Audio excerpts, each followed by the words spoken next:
हरे मुरारी, हे नाथ नारायण वासुदेव। ओम नमो भगवते वासुदेवाय। ओम नमो भगवते वासुदेवाय।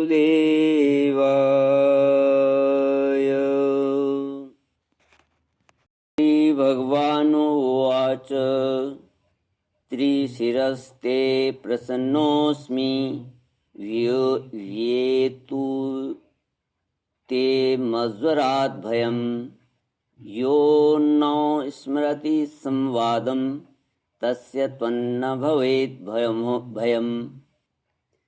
श्री कृष्ण ने कहा, त्रिशिरा, मैं तुम पर प्रसन्न हूँ। अब तुम मेरे ज्वर से निर्भय हो जाओ। संसार में जो कोई हम दोनों के संवाद का स्मरण करेगा उसे तुमसे कोई भय नहीं रहेगा। भगवान श्री कृष्ण के इस प्रकार कहने पर माहेश्वर ज्वर उन्हें प्रणाम करके चला गया।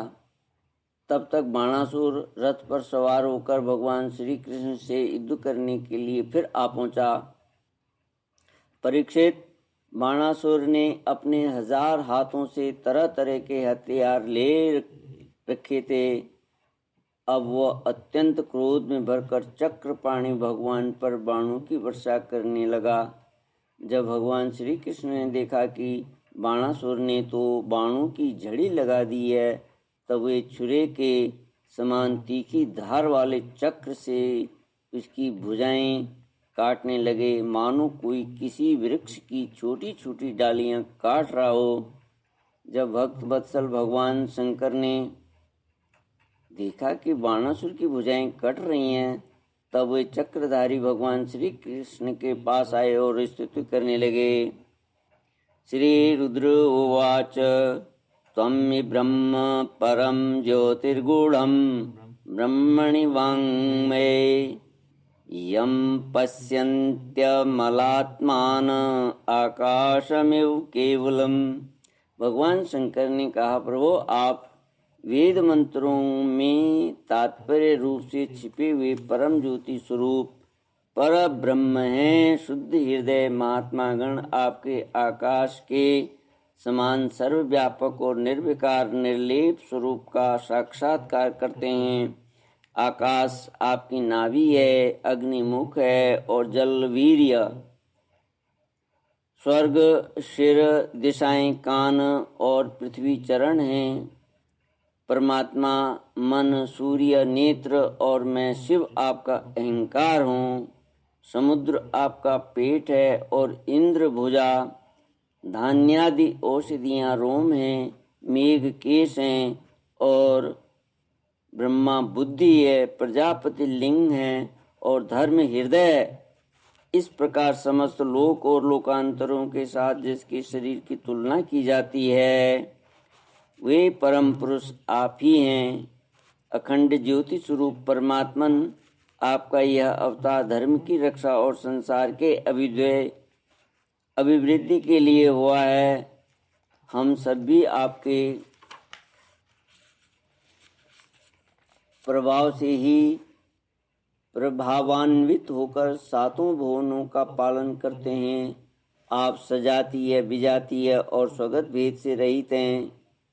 एक और अद्वितीय आदि पुरुष हैं। माया, कृत, जागृत, स्वप्न और सुषुप्ति, इन 3 अवस्थाओं में अनुगत और उनसे अतीत तुरीय तत्व भी आप ही हैं।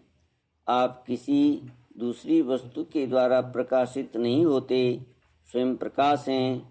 आप सबके कारण हैं, परंतु आपका न तो कोई कारण है और न तो आप में कारणपना ही है। भगवान, ऐसा होने पर भी आप तीनों गुणों की विभिन्न विषमताओं को प्रकाशित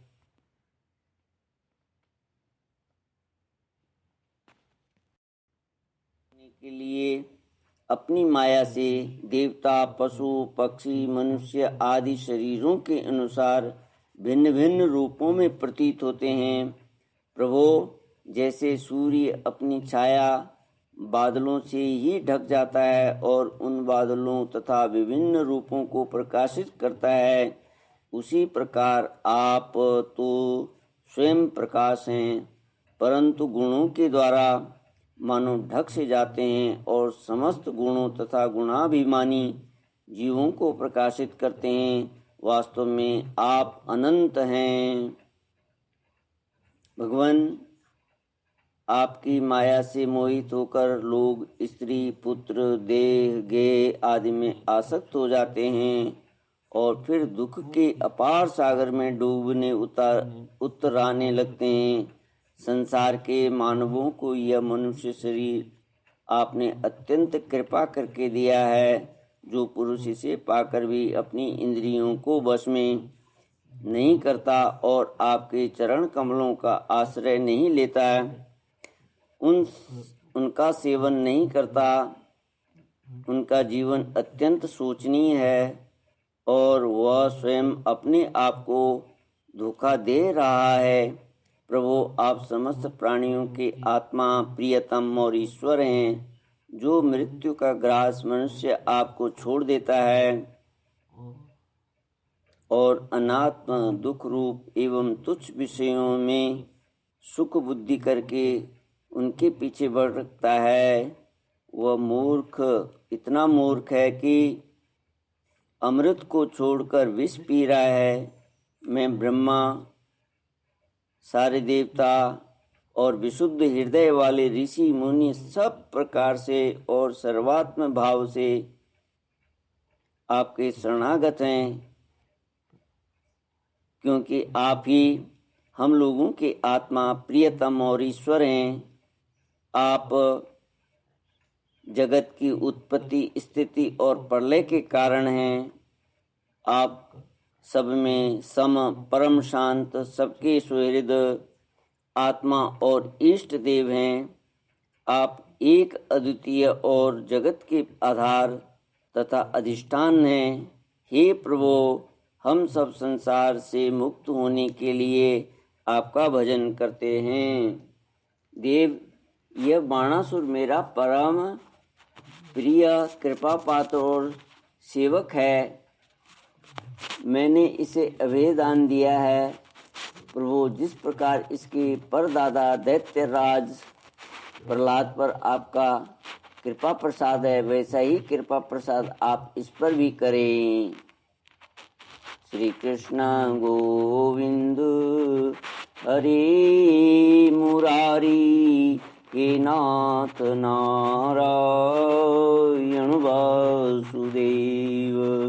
श्री भगवानुवाच यदाथ भगवन्स्त्वन्न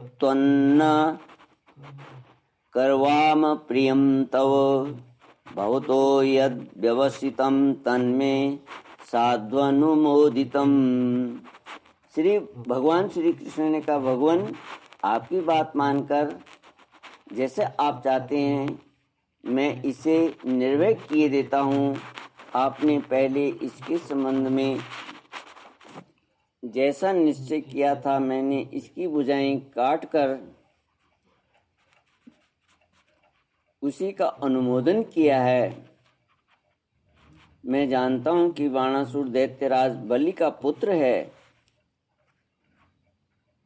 इसलिए मैं भी इसका वध नहीं कर सकता, क्योंकि मैंने प्रहलाद को वर दे दिया है कि मैं तुम्हारे वंश में पैदा होने वाले किसी भी दैत्य का वध नहीं करूँगा। इसका घमंड चूर करने के लिए ही मैंने इसकी भुजाएं काट दी। इसकी बहुत बड़ी सेना पृथ्वी के लिए भार हो रही थी, इसीलिए मैंने उसका संहार कर दिया। अब इसकी 4 भुजाएं बच रही हैं, ये अजर अमर बनी रहेंगी। ये बाणासुर आपके पार्षदों में मुख्य होगा। अब इसको किसी से किसी प्रकार का भय नहीं है। श्री कृष्ण से इस प्रकार अभयदान प्राप्त करके बाणासुर ने उनके पास आकर धरती में माथा टेका, प्रणाम किया और अनिरुद्ध जी को अपनी पुत्री उषा के साथ रथ पर बैठाकर भगवान के पास ले आया।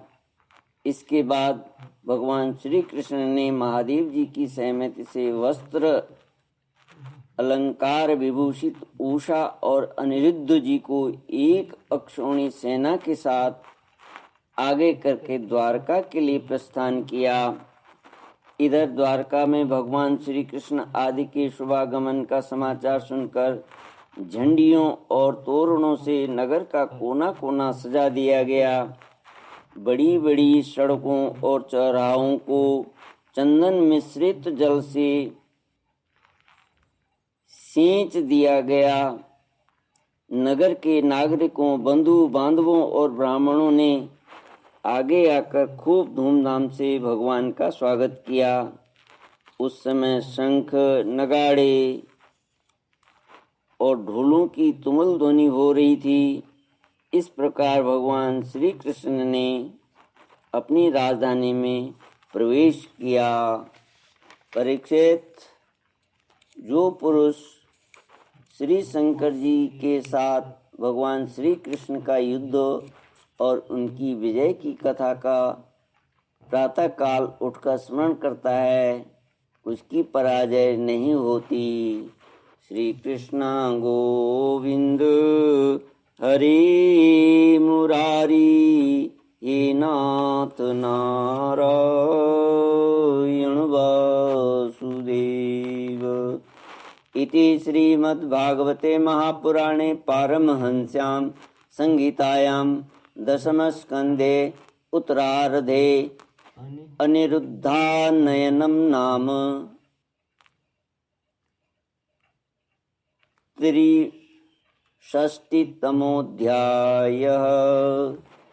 ॐ पूर्णमदः पूर्णमिदं पूर्णात् पूर्णमुदच्यते पूर्णस्य पूर्णमादाय पूर्णमेवावशिष्यते।